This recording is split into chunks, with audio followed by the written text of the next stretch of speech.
오늘은 제가 감동을 좀 받아서 지난주에 우리 테스티모니를 하셨어요. 그래서 우리 서현동님 따님 제시카를 맞이했어요. 그랬더니 기쁨으로 하겠다고 했는데 잠깐 나와서 테스티모니니까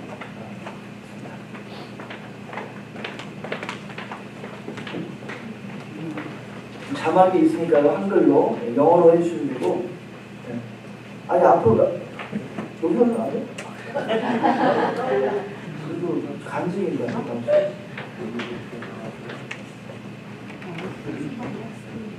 자막이 있으니까 해주세요. 한번 준비해 한글로. 안녕하세요, 여러분.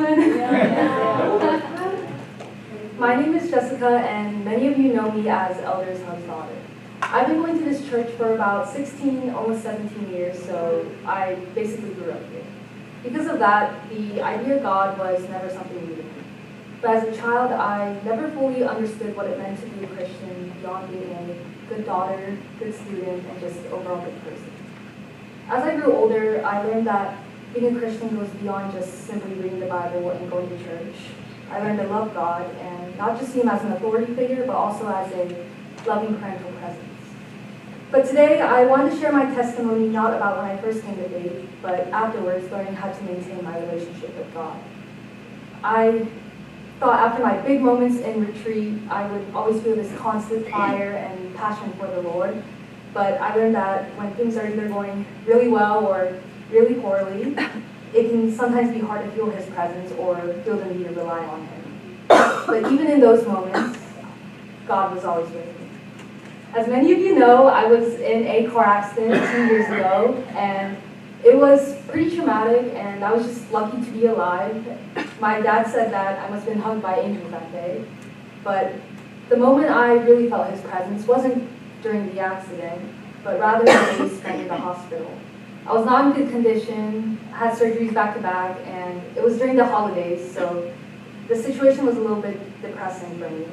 But at least one thing I knew was that I was never alone, or at least I never felt that way.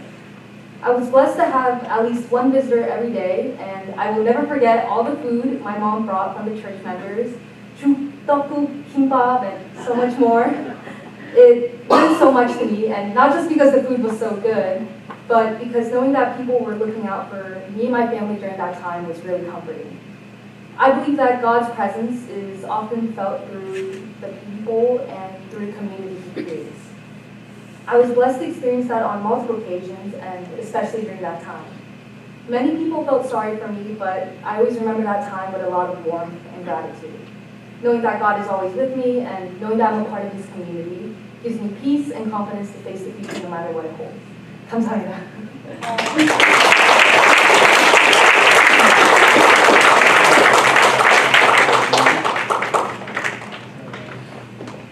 제시카한테 그 간증 이메일을 보내왔는데 되게 심플하잖아요. 심플한데 되게 뭐라고 좀 텍스트 되게 두꺼워요. 되게 심플한데 되게 깊다 이게. 그래서 그냥 그 감동을 받았어요. 죽음의 고비를 넘긴 사람들이 할 수 있는 말이에요. 여러분도 한 번쯤은 다 우리 죽음의 고비 넘었잖아요. 안 넘으신 분 있어요 혹시? 네. 저도 죽음의 고비를 여러 번 넘겼어요. 그래서 그 고비를 넘긴 분들이 하나님을 만나기도 하지만은 오히려 제시카 얘기 들어보니까 이 교회 식구들의 그 손길을 통해서 더 하나님의 손길을 느낀 것 같아요. 네, 그래서 우리는 뭐라고 하죠? 하나님의 손과 발인 겁니다. 하나님 한 분 한 분이 하나님의 손과 발로 하나님의 일을 감당하는 것이죠. 그래서 올해 표가 뭡니까? 심령이 새롭게 되어 세상을. 자, 한 목소리 한번 할까요? 시작. 심령이 새롭게 되어 세상을.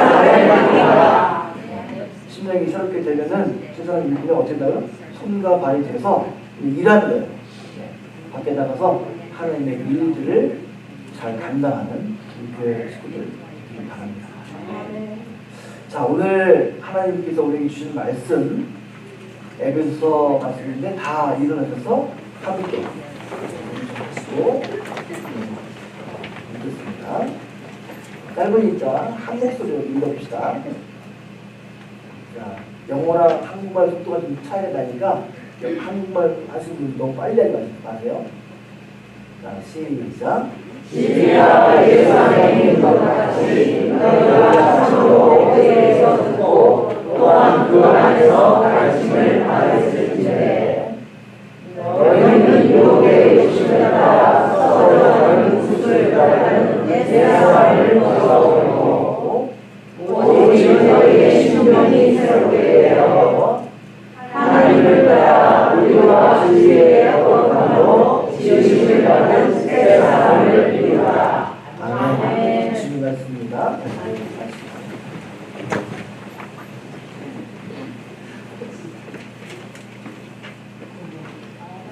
함께 기도하겠습니다. 하나님 감사합니다. 2026년 첫 주일을 저희들에게 허락해 주시고 주의 말씀을 저희에게 주심을 감사드립니다. 오늘 말씀을 저희들이 듣게 하시고 그 말씀 따라 살아가는 주님의 충성된 종들 되게 하여 주시옵소서. 예수님 이름으로 새해의 첫 주일입니다. 주님의 은혜와 평강이 충만하시기를 간절히 축원합니다. 한 해 동안 여러분들 강건하시고 또 평안하시기를 또한 바랍니다. 기쁘고 좋은 일들 많이 생기시고 날마다 그 삶 속에서 하나님께 감사하시는 저와 여러분 모두가 되기를 또한 바랍니다. 아멘. 자, 인생을 살다 보면 참 여러 가지 중요한 가치들이 보입니다. 어릴 때부터 교육을 받으면서 직업을 준비하는 것을 보게 되면은 참 우리 삶에 일이 중요한 거, 또 직업 참 중요한 항목 아닌가 싶습니다. 물론 사람이 일만 할 수는 없죠. 잘 쉬는 거, 또 잘 노는 거 참 중요한 것입니다. 일만 하지 쉬지 못하면 열심히 일만 하고 주일도 막 열심히 하는 것이죠. 그러면 삶이 참 단조롭게 되고 메마르게 됩니다. 또 가치는 뭐가 있을까요? 가족 중요하죠. 가족과 또 친구 관계 참 중요한 것입니다. 이것을 소홀히 하다가 나중에 후회하는 사람 참 많이 보게 됩니다. 또 우리처럼 예수 믿는 사람들은 뭐가 중요하죠? 예배, 신앙생활 참 중요합니다. 사람은 종교인은 아니든 누구나 영적인 동물이랍니다. 영적인 동물이요. 그래서 이 종교 생활을 하는 거, 일하는 거 참 삶에 큰 비중을 차지하죠. 그러나 이게 모자라게 되면 그런 영적인 어떤 생활을 모자라게 만들면 다른 데 자꾸 관심을 갖게 됩니다. 우리 인간이 그래요. 그래서 극히 물질적인 것이거나 아니면 자극적인 것, 그런 것에 돈을 쓰게 되는 게 우리의 모습입니다. 막 알코올도 하고, 그다음에 약도 하고, 마약도 하고, 그렇죠? 섹스도 하고, 갬블링도 하고, 이런 데 막 사람들이 간단 말이죠. 그래서 우리의 건강을 잘 유지하기 위해서는 일 중요하고, 그리고 쉬는 것 참 중요한 것입니다. 그리고 무엇보다 가치 있는 것이 무엇이냐, 무엇이 미니풀한 것이냐, 그것을 찾는 게 참 필요한 것입니다. 자, 우리 교회는 장로교회입니다. 그렇죠? 장로교회. 중세 가톨릭 교회로부터 분리되어 나온 프로테스탄트 개신교회이죠.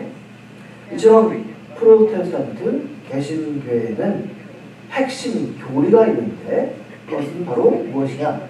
만인사제직입니다. 들어오시죠? 만인사제직. 자, 종교개혁자들이 여러 가지 중요한 그런 목소리를 냈는데 여러분 기억나시는 게 있습니까? 자, 오직 무엇으로? 믿음으로 만들어. 그죠? 솔라 스크립트라. 오직 성서만으로, 또 오직 은혜만으로. 솔라 그라치아. 오직 은혜만으로. 그리고 오직 하나님의 영광을 위하여. 이게 우리 종교개혁 개신교회의 핵심 글입니다. 오직 성서, 오직 은혜, 오직 하나님의 영광을 위하여. 그런데 이러한 목소리의 그 밑에 깔려있는 가장 중요한 핵심이 무엇이냐? 바로 하나님의 백성은 교회 직분에 상관없이, 외모나 지위에 상관없이, 죄의 유무에 상관없이 모두 하나님 앞에서 동일하다. 하나님 앞에서 동일하다. 그걸 뭐라고 부르냐? 많이 들었을 거예요. 코람데오. 들었죠? 코람데오. 코람데오.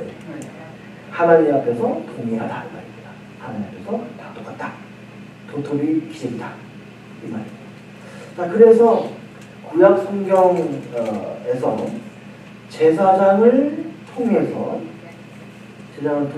하나님께 나아가죠. 그렇죠? 자기 혼자 갈 수 있는 게 아니에요. 제사장을 통해서만 갈 수 있습니다. 그리고 가톨릭 교회는 신부의 고백 성사를 통해서만 하나님 앞에 나아갈 수가 있어요. 1년에 몇 번 하는지 모르겠지만 고백 성사를 하지 않으면 탈락되거든요. 탈락됩니다. 그런 모든 것들을 다 거부하고 예수의 이름으로 누구든지 직접 하나님께 나아가서 내가 기도할 수 있다.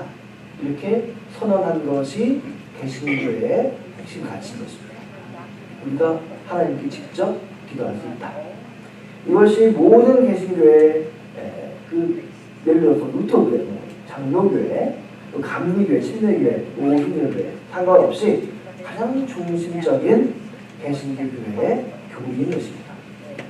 자, 그러나 너희는 택하신 족속이요 왕 같은 제사장들이요 거룩한 나라에 그의 소유가 된 백성이니 이는 너희를 어두운 데서 불러내어 그의 기이한 빛에 들어가게 하신 이의 아름다운 법을 선포하게 하려 하십니다.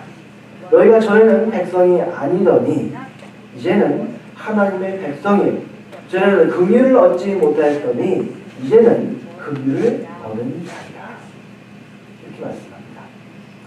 어떤 특별한 몇 명의 선택된 사람이나 민족, 사제가 아닌 예수의 피로 깨끗해진 우리 모두가 사제다, 다 제자들이다.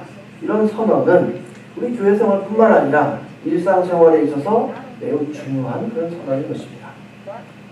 이러한 많은 사제직을 뒷받침하는 중요한 신앙 고백이 있는데 이것이 무엇이냐? 오직 의인은 믿음으로 살리라. 이 로마서의 말씀이 있습니다. 오직 의인은 믿음으로 살리라. 하나님 앞에서 의인으로 인정받는 그 믿음은 위로부터 내리는 하나님의 선물이지 땅에서 우리가 만들어내는 인간의 공로에 의한 것이 아니다. 이런 믿음은 변치 않는 그런 성경의 핵심 가치다. 이것입니다. 이는 구약의 선지자 중에 하박국이 있죠. 하박국이 밝힌 것처럼 제사법에 근거한 유대 율법 종교에 대한 거부 선언이었고 또 유대교의 핵심 당원이었던 그 청년 사울, 사도 바울이 원래 사울이잖아요. 사울이 그 다메섹 도상에서 부활하신 예수를 만나서 깨달은 게 무엇입니까? 바로 자유함의 선언이었습니다. 자유의 선언. 그리고 갈릴리에서 시작한 예수님이 당시에 예루살렘을 중심한 그 종교인들, 그 예루살렘에 막 기생해서 살고 있는 그 종교인들, 그들을 상을 둘러엎으시고 비판한 그런 핵심 운동인 것입니다. 자, 예수님께서 죽임을 당하신 가장 큰 이유가 무엇입니까? 그것은 바로 신성모독이었습니다. 예수님이 우리 죄를 대속하기 위해서 죽으셨죠. 그것은 나중에 우리가 깨달은다고 원래 죽은 까닭은 신성모독죄로 죽은 것입니다. 내 죄가 용서받았느니라 이렇게 말씀을 하니까 이에 대해서 당시 사람들은 야, 용서는 오직 하나님만이 할 수 있는데 네가 뭔데 용서하냐? 네가 뭔데 용서하냐? 이렇게 비판을 합니다. 또 하나님은 오직 예루살렘 성전에서 이루어지는 그 희생 제사를 통해서만 말씀하시는 분인데 아니 예수 네가 뭐길래 함부로 죄를 용서한다는 것이냐 이렇게 말하는 것입니다. 결국에는 용서가 안 되는 것이죠. 그래서 십자가에 매달려 죽게 했던 것입니다. 자, 2000년 전이나 오늘이나 우리 모든 신앙인들의 가장 큰 소원이 무엇일까요? 예수를 믿는 우리들의 가장 큰 소원이 무엇일까요? 바로 하나님 만나는 것입니다. 그렇죠? 하나님 보는 것입니다. 유대교의 가장 그 존경받던 그런 관리자 학자였던 니고데모였죠. 니고데모. 그 니고데모는 이 문제를 해결하기 위해서 창피를 무릅쓰고 위험을 무릅쓰고 그 한밤중에 예수를 찾아갑니다. 예수님과 더불어 함께 3년이나 생활했던 제자 중에 빌립은 어느 날 예수께 묻습니다. 주님, 저희들에게 하나님을 그 아버지를 보게 하여 주시면 더 바랄 것이 없겠습니다. 이렇게 말하죠. 그래서 예수님께서 뭐라고 하십니까? 야, 빌립아 들어라. 내가 이토록 오랫동안 너희와 함께 지낸대로 너는 나를 모른단 말이냐. 나를 봤다면 곧 아버지를 본 것이다. 너는 내가 아버지 안에 있고 아버지께서 내 안에 있다는 것을 너는 믿지 않느냐? 이렇게 반문하십니다. 나를 본 자는 아버지를 봤다. 예수님께서 하신 말씀이에요. 나를 본 자는 아버지를 봤다. 이게 무슨 뜻입니까? 단순히 예수님이 하나님의 아들이라는 그런 것을 말하는 것입니다. 자, 왜 우리가 하나님 보기를 그렇게 우리가 하나님 만나기를 그렇게 소원하는 것일까요? 하나님을 만남으로써 하나님을 봄으로써 우리가 하나님의 능력을 얻게 되고 그래서 이 세상을 살아갈 때 능력 있는 사람으로 살 수 있다는 그런 믿음 때문에 하나님 만나려고 하는 거 아니겠습니까? 자, 세상을 살되 세상에 얽매이지 않고 세상으로부터 자유하는 사람이 되고 싶은 그 마음 때문에 하나님을 만나러 이 자리에 우리가 온 것입니다. 그렇죠. 그래서 우리는 하나님을 보기를 원하고 그 음성 듣기를 원하고 그래서 어떤 사람은 너무나 간절한 나머지 신비 체험을 하기 위해서 산속의 기도원에 들어갑니다. 맨날 며칠 나무를 뿌리를 붙들고 기도를 하죠. 또 어떤 사람들은 유명하다는 그런 종교인들의 모임에 막 수시로参加를 합니다. 자, 진리가 너희를 자유케 하리라. 진리가 너희를 자유케 하리라. 이 자유케 하는 진리를 우리는 찾아 헤매고 있습니다. 어디에 진리가 있습니까? 여러분, 진리가 어디에 있습니까? 어디에 진리에 도달하는 그 길이 있습니까? 제자 도마도 같은 질문을 합니다. 대체 어디 있습니까? 그러니까 예수님께서 대답하시죠. 나는 길이요 진리요 생명이다. 내가 길이요 진리요 생명이다. 이렇게 말씀을 하십니다. 여러분, 그렇다면 예수 안에 그 예수 안에 진리로 향하는 길이 있는 것이고 예수 안에 자유케 하는 그 진리가 있는 것이고 예수 안에 우리가 찾고 있는 그 영원한 생명, 영생이 있다는 말입니다. 그런데 여러분이 예수를 모릅니까? 여러분 아니죠. 여러분 이미 잘 알고 계십니다. 이미 알고 계십니다. 여러분은 예수님의 말씀을 듣고 있고 예수님의 행적을 잘 알고 계십니다. 그런데 왜 우리는 여전히 헤매고 있습니까? 예배를 드리고 나가면 오늘날 되면 다시 허탈하고 한숨 나오고 이게 뭐 하는 건가 싶기도 하고. 자, 그것은 바로 우리가 예수를 믿고 있기는 한데 뭔가 잘못 믿고 있는 것이 있다는 것입니다. 그것을 수정하기 위해서 목사한테 계속 설교를 듣는 것입니다. 정말 잘 들어두어라. 제 말이 아니라 예수님의 말씀입니다. 정말 잘 들어두어라. 나를 믿는 사람은 내가 하는 일을 할 뿐만 아니라 그보다 더 큰 일도 하게 될 것이다. 아멘. 아멘 하신 분만 합니다. 아멘. 만약에 우리가 예수를 바로 믿게 되면은 예수님께서 하신 일뿐만 아니라 그보다 더 큰 일도 하게 됩니다. 아멘. 지금도 아멘 하시는 분은 없다. 그런 분만 합니다. 그러나 만약에 우리가 예수를 잘못 믿으면 헛수고하는 겁니다. 아멘. 헛수고하는 겁니다. 헛수고. 시간 낭비하는 거예요. 얼마나 아니 썬데이 주일날 이 좋은 날씨에 놀러 갈 데 많잖아요. 좋은 데 얼마나 가면 맛있는 것도 있고 이 시간에 무슨 시간 낭비합니까 여러분? 그러니까 졸리고 재미없고 예수를 통해서 우리가 깨달음을 얻어서 고침을 받게 되면 예수께서 하신 일을 하게 되는 것이고 그보다 더 큰 일도 할 수 있다. 분명하게 말씀하고 있습니다. 아멘. 물론 여기서 말씀하시는 더 큰 일 무엇인가 우리는 아직 잘 모릅니다. 그 큰 일이 무엇인지 잘 모르지만 다만 그 큰 일을 이루시는 장소가 어딘지는 분명히 압니다. 분명히 압니다. 자, 그곳은 단지 교회 안에만 있는 것이 아니라는 사실을 분명히 압니다.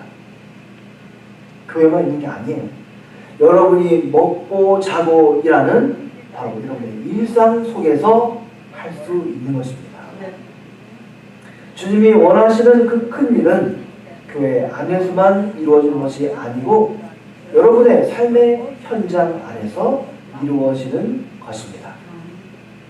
이 성직이라는 것은 교회에서 목사로 안수받은 사람들만 하는 것이 아니라 바로 여러분이 하는 모든 일 자체가 성직인 것입니다. 우리가 장로교회잖아요. 장로교회. 장로교회에서 한 말이 뭐냐면 우리의 직업을 vocation이라고 해요. vocation. 그것을 번역하면 콜링입니다. 목사 안수할 때 콜링 있습니까? 물어봐요. 콜링 없으면 관두셔야 합니다. 마찬가지예요. 여러분, vocation. 내가 잡을 갖고 있으면 뭔가 일을 하고 있으면 그게 바로 하나님으로부터 부른다는 겁니다. 성실인 것입니다. 직장에 나가서 업무를 보고 차를 몰고 기계를 돌리고 학교에 나가서 학생을 가르치고 집안에서 설거지를 하고 청소를 하고 이 모든 것들을 다 성직이라고 부르는 것입니다.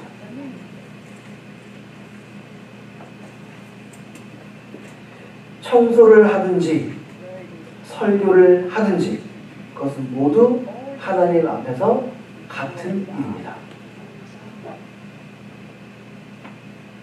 설거지하는 거예요. 청소하는 거 똑같은 거예요. 거기에 높낮이의 구별이 없습니다. 하나님의 마음을 품고 사랑으로 섬김으로 설거지를 하는 사람이 성직자인 것이지 교인을 얕잡아보고 교회 성장을 위해서 말도 안 되는 잔꾀를 써서 성경을 엉터리로 가르치는 목사를 성직자라고 부를 수는 없는 것입니다. 제가 예전 교회에서 이런 경험을 했습니다. 기도회가 끝난 다음에 한 성도님이 저한테 집에 잘 가라고 인사를 하시는데 너무 깜짝 놀란 거예요. 제가 그때 이런 작별 인사를 했습니다. 주님 안녕히 가세요. 주님 안녕히 가세요. 제가 너무나 충격받았어요. 물론 목사님이라는 호칭을 쓰려다 실수로 주님이라고 했을 것입니다. 하지만 그 실수가 저한테는 너무나 큰 충격과 깨달음을 가져갔습니다. 그래 바로 이거다. 나와 만나는 모든 사람을 주님처럼 대해야 되는 것이구나. 그게 바로 성직에 있는 사람만이 할 수 있는 인사이다. 내가 만나는 모든 사람을 주님 대하듯이 하는 사람을 뭐라고 부르냐? 성직자라고 부르는 것입니다. 목사인데 여러분을 대할 때에 여러분이 저 밑에 아주 하찮은 하수로 보인다 생각하면은 성직자가 될 수 없는 거예요. 여러분을 볼 때 예수님을 대하듯이 대하는 것이 저를 성직자로 만드는 것입니다. 이해되세요? 여러분도 마찬가지입니다. 여러분도. 교회 교육자 마르틴 루터는 말합니다. 하나님을 섬기는 것이 그의 재단과 찬양과 성경 읽는 것과 예배드는 것만 관련 있다. 그것만 관련이 있다. 그런 생각들은 마귀가 꾸미는 최악의 술수임에 틀림없다. 온 세상은 하나님을 섬기는 일로 가득 차다. 우리는 교회에서뿐만 아니라 집에서, 부엌에서, 작업장에서, 들판에서 하나님을 섬긴다. 그게 교회예요. 그게 교회입니다. 우리는 모두 하나님으로부터 부름받은 성직자인 것입니다. 외국에 나가서 복음을 전하는 선교사만 선교사 아닙니다. 바로 여러분이 세상을 향해 복음을 들고 나가는 선교사들인 것입니다. 교회 안에서 한 사람 혹은 소수의 그 몇 사람만을 목회자라 부르는 것은 그리스도의 새로운 창조를 부정하는 그런 일인 것입니다. 저와 여러분 모두는 하나님께서 하나님의 형상대로 만드신 그런 존재입니다. 그 말은 무엇이냐? 하나님과 함께 일하는 동역자요 파트너로 부름받았다. 이런 말인 것입니다.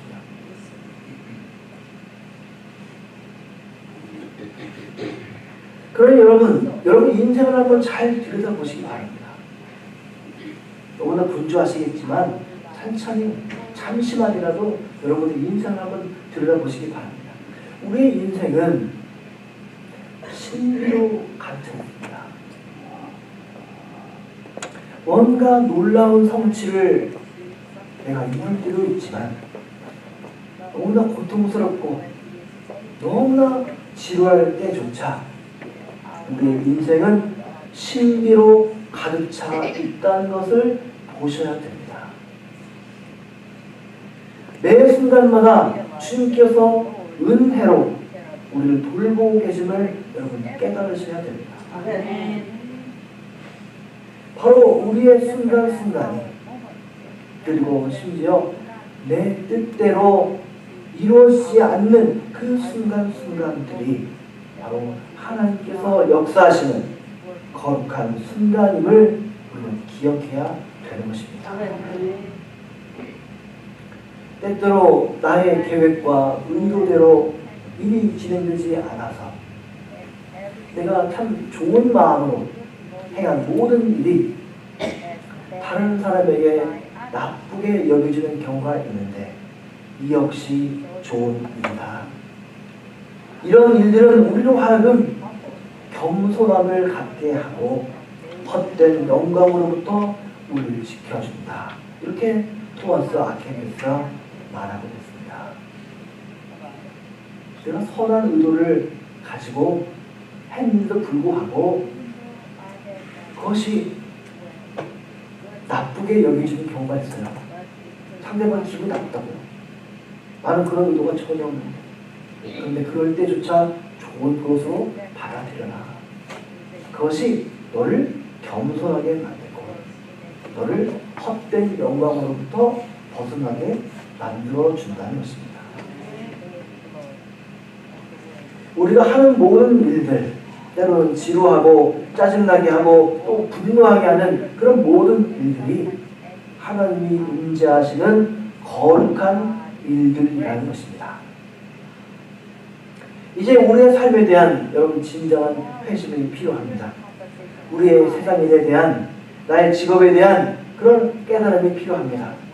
우리의 모든 일들은 우리가 하는 모든 일들은 우리가 내 욕심에만 집착하지 않는다면 하나님과의 관계를 회복시켜주고 평안과 의미와 용서와 소망을 선사해 주는 복음적인 일들이라는 것입니다. 여러분은 바로 이 땅에 제사장 드리며 여러분이 하는 모든 일들은 성직인 것입니다. 사도 바울은 그래서 오늘 말씀 에베소 4장 21절 이하에서 이렇게 말합니다. 잘 들으시기 바랍니다. 진리가 예수 안에 있는 것 같이 너희가 참으로 그에게서 듣고 또한 그 안에서 가르침을 받았을진데 너희는 유혹의 욕심을 따라 썩어져가는 구습을 따르는 옛사람을 벗어버리고 오직 너희의 심령이 새롭게 되어 하나님을 따라 의와 진리의 거룩함으로 지으심을 받은 새 사람을 입으라. 아멘. 이제 2016년 한 해를 우리가 시작합니다. 때로는 우리가 계획한 일들이 순조롭게 이루어질 것입니다. 그러나 누구나 경험하듯이 계획한 일들이 실패하기도 합니다. 또한 예상치 못한 일들도 당황하기도 할 것입니다. 그러나 그 모든 일들 속에 숨겨진 하나님의 인지하심과 일하심을 여러분 깨달으시기 바랍니다. 하나님께서는 우리가 옛사람을 벗어버리고 새롭게 되어서 심령이 새롭게 되어서 새 사람을 입기 원하십니다. 매 순간마다 우리 각자를 하나님의 자녀로 제사장으로 부르고 계십니다. 그 깨달음 속에서 하나님의 놀라운 은혜와 평강이 우리의 삶 가운데 올해에도 넘쳐 나시기를 주님을 의지하여 간절히 축원합니다.